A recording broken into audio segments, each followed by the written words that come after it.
નમસ્કાર મિત્રો, સ્વાગત છે તમારું અમારી યુટ્યુબ ચેનલમાં। તો મિત્રો, ઇન્ડિયન પોસ્ટ એટલે કે ભારતીય ટપાલ વિભાગ દ્વારા ગ્રામીણ ડાક સેવકની પોસ્ટ પર ભરતી જાહેર કરવામાં આવી છે। ઓફિશિયલ નોટિફિકેશન પણ જાહેર કરી દેવામાં આવેલું છે। તો કયા ડિવિઝનમાં કેટલી જગ્યા રહેશે તે કેવી રીતે ચેક કરી શકાય તેના વિશે સ્ટેપ બાય સ્ટેપ આજના વિડીયોમાં આપણે માહિતી મેળવીએ। તે પહેલા વિડીયો ગમે તો લાઈક અને શેર કરી દેજો, ચેનલમાં નવા હોય તો ચેનલને સબસ્ક્રાઇબ કરી દેજો।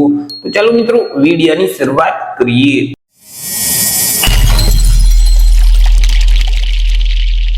તો સૌથી પહેલા તો મિત્રો આપણે જે જીડીએસ નું પોર્ટલ છે તે ઓપન કરીશું। પોર્ટલ ઓપન કરશું એટલે આ મુજબની સ્ક્રીન જોવા મળશે। અહીં પોર્ટલ ઉપર તમને સૌથી પહેલા જોવા મળશે ગ્રામીણ ડાક સેવક જીડીએસ ઓનલાઈન એંગેજમેન્ટ શેડ્યુલ 2 જુલાઈ 2026। અહીં મિત્રો જુલાઈ 2026 માટેની જે ભરતી છે શેડ્યુલ 2 ની તેની અગત્યની તારીખ પણ જાહેર કરી દેવામાં આવેલી છે।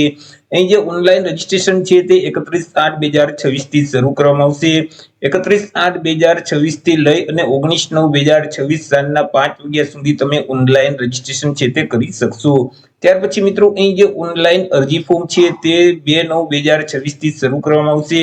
2/9/2026 થી લઈ અને 21/9/2026 સાંજના 5 વાગ્યા સુધી તમે ઓનલાઈન અરજી ફોર્મ ભરી શકશો।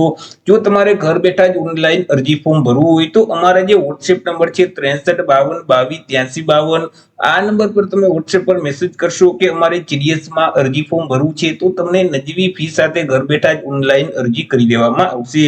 ત્યાર પછી મિત્રો, જો ફોર્મ ભરતી વખતે કોઈ પણ પ્રકારની ભૂલ થઈ હોય અને તમે તેમાં સુધારો વધારો કરવા માંગતા હોય તો 23/9/2026 થી લઈ અને 24/9/2026 સાંજના 5 વાગ્યા સુધીમાં તમે જે અરજી ફોર્મ ભરેલ છે તેમાં સુધારો કરી શકશો।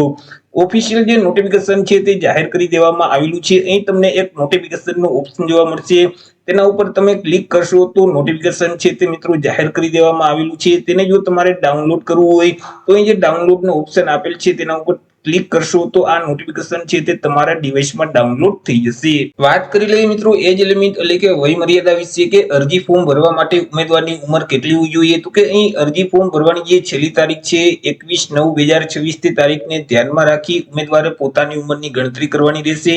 21/9/2026 ના રોજ ઉમેદવારની ઉંમર ઓછામાં ઓછી 18 વર્ષ અને વધુમાં વધુ 40 વર્ષની હોવી જોઈએ। પરંતુ અનામત વર્ગના જે ઉમેદવાર છે તો તેઓને સરકારશ્રીના નિયમ અનુસાર છૂટછાટ આપવામાં આવશે। જેમ કે એસસી અને એસટી કેટેગરીના ઉમેદવારને 5 વર્ષની છૂટછાટ આપવામાં આવશે।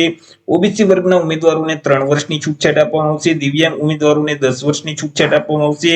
તે સિવાય બાકી જે તમામ ઉમેદવાર છે તો તેમની જે ઉંમર છે તે 21/9/2026 ને ધ્યાનમાં રાખી ઓછામાં ઓછી 18 વર્ષ અને વધુમાં વધુ 40 વર્ષની હોવી જોઈએ। ચર્ચા કરીએ પે સ્કેલ એટલે કે પગાર ધોરણ વિશે કે ઉમેદવારોને કયા પગાર ધોરણ મુજબ પગાર આપવામાં આવશે। તો અહીં જે જીડીએસ ની પોસ્ટ છે તેમાં ટીઆરસીએ એટલે કે ટાઈમ રિલેટેડ કન્ટિન્યુટી અલાઉન્સ મુજબ પગાર છે તે આપવામાં આવતો હોય છે। તેમાં બીપીએમ એટલે કે બ્રાન્ચ પોસ્ટ માસ્ટરની જે પોસ્ટ છે તે ઉમેદવારોને ₹12,000 થી લઈ અને 29,380 રૂપિયાનું જે પગાર ધોરણ છે તે મુજબ અહીં પગાર આપવામાં આવશે। તે સિવાય એબીપીએમ એટલે કે આસિસ્ટન્ટ બ્રાન્ચ પોસ્ટ માસ્ટર અને જે ડાક સેવકની પોસ્ટ છે તો તે ઉમેદવારોને ₹10,000 થી લઈ અને 24,470 નું જે ટીઆરસીએ છે તે મુજબ પગાર આપવામાં આવશે। એ મિત્રો જે ટીઆરસીએ છે તે 4 કલાક માટેનું છે। અહીં જે જીડીએસ ની પોસ્ટ છે તેમાં અલગ અલગ બે ટાઈમ હોય છે, એક 4 કલાક અને એક 5 કલાક। જો તમે 5 કલાકની જોબ સિલેક્ટ કરશો તો તમને અહીંથી વધુ પગાર છે તે મળવાપાત્ર થશે। ચર્ચા કરી લઈએ એજ્યુકેશન ક્વોલિફિકેશન એટલે કે શૈક્ષણિક લાયકાત વિશે કે અરજી ફોર્મ ભરવા માટે ઉમેદવારની શૈક્ષણિક લાયકાત છે તે કેટલી હોવી જોઈએ। તો કે ઉમેદવારોએ ગણિત અને ઇંગ્લિશ વિષય સાથે ધોરણ 10 ની પરીક્ષા છે તે પાસ કરેલ હોવી જોઈએ। કોઈ પણ સરકાર માન્ય બોર્ડમાંથી ગણિત અને ઇંગ્લિશ વિષય સાથે ધોરણ 10 ની પરીક્ષા પાસ કરેલ હશે તે ઉમેદવાર આ ભરતીમાં અરજી કરી શકશે। સાથે સાથે લોકલ લેંગ્વેજનું નોલેજ હોવું જોઈએ। ઉમેદવાર પાસે બેઝિક કોમ્પ્યુટરનું નોલેજ હોવું જોઈએ। ઉમેદવારને સાયકલ ચલાવતા આવડતી હોવી જોઈએ। વાત કરીએ મિત્રો અરજી ફી વિશે કે કયા ઉમેદવારોએ કેટલી અરજી ફી ભરવાની રહેશે। તો અહીં તમામ વર્ગની જે મહિલા ઉમેદવાર છે, એસસી અને એસટી કેટેગરીના જે તમામ ઉમેદવાર છે, દિવ્યાંગ ઉમેદવાર છે, ટ્રાન્સવુમન ઉમેદવાર છે તો આ ઉમેદવારોએ કોઈ પણ પ્રકારની અરજી ફી ભરવાની રહેતી નથી। તે સિવાય સામાન્ય ઓબીસી અને ઈડબ્લ્યુએસ વર્ગના જે પુરુષ ઉમેદવાર છે તેઓએ ₹100 અરજી ફી ભરવાની રહેશે।